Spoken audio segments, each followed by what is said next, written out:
with everything that's going on with NASCAR today, with this announcement that they're trying to get the courts to force all the other teams, the teams that didn't, and they're trying to drag them in there. They want their financial records. They want their data.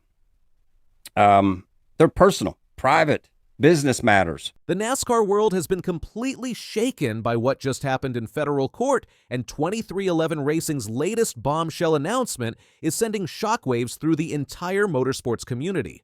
Michael Jordan's racing team, along with their legal allies, just made a move that could fundamentally change the future of NASCAR forever. What they revealed in court this Tuesday is so explosive that it has NASCAR officials scrambling and has left the racing establishment in complete panic mode.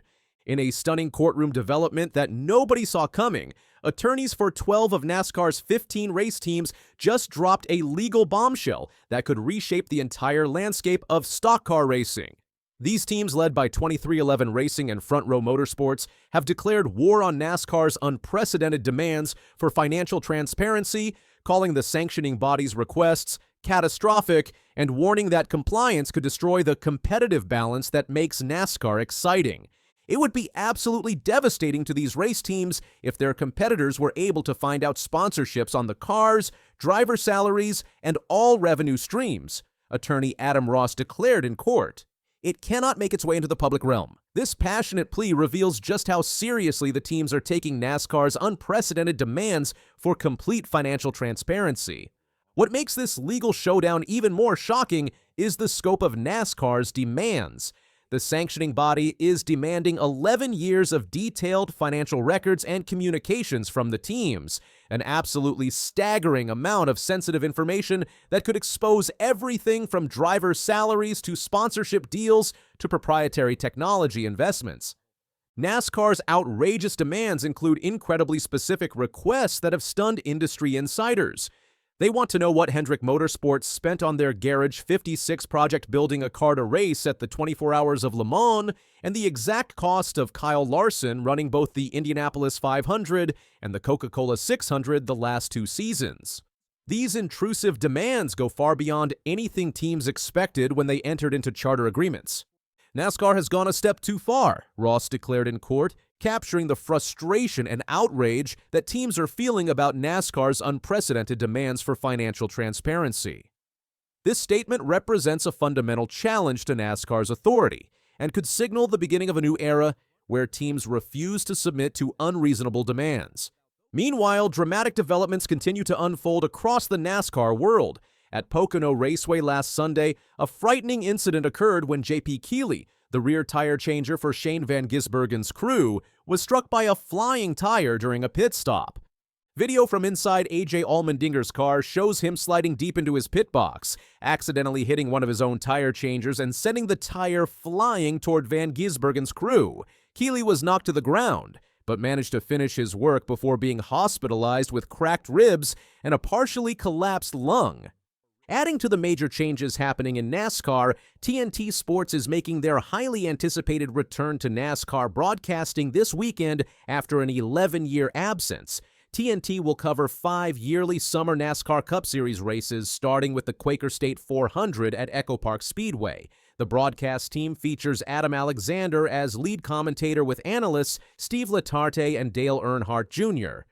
TNT's return also introduces the inaugural $1 million in-season challenge, a mid-season bracket tournament featuring the top 32 drivers competing for the massive prize.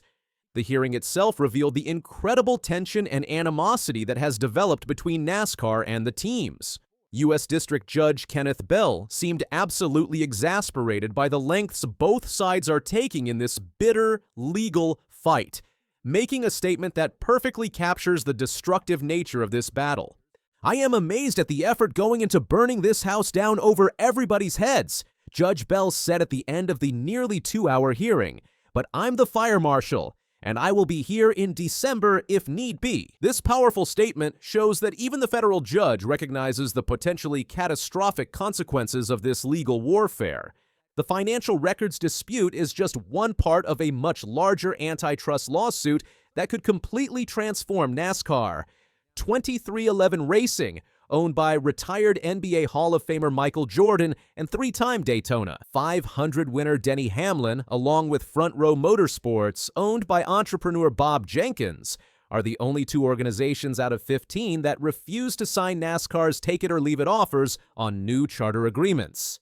Charters represent NASCAR's version of a franchise model, with each charter guaranteeing entry to the lucrative Cup Series races and a stable revenue stream. Of the 13 teams that signed the controversial agreements, only Cowlick Racing has submitted the financial documents NASCAR has demanded as part of legal discovery. Attorneys for the teams are raising serious concerns about information security and the potential for competitive disadvantage. They argue that financial records are private and there is no guarantee the information won't be leaked or misused. In a previous hearing, information learned in discovery was disclosed in open court, proving that confidentiality cannot be guaranteed. NASCAR argued in court that it needs the financial information to understand profit margins and whether teams are actually unable to make ends meet under the current charter agreement. NASCAR has promised to redact details to conceal team identities, but this suggestion was met with deep skepticism from team attorneys who argued it would be easy to connect the dots and figure out which contracts belong to specific teams. Judge Bell questioned NASCAR's demands by asking why the sanctioning body would not be satisfied with just top-line numbers. Why is not enough to know it costs X to run a car?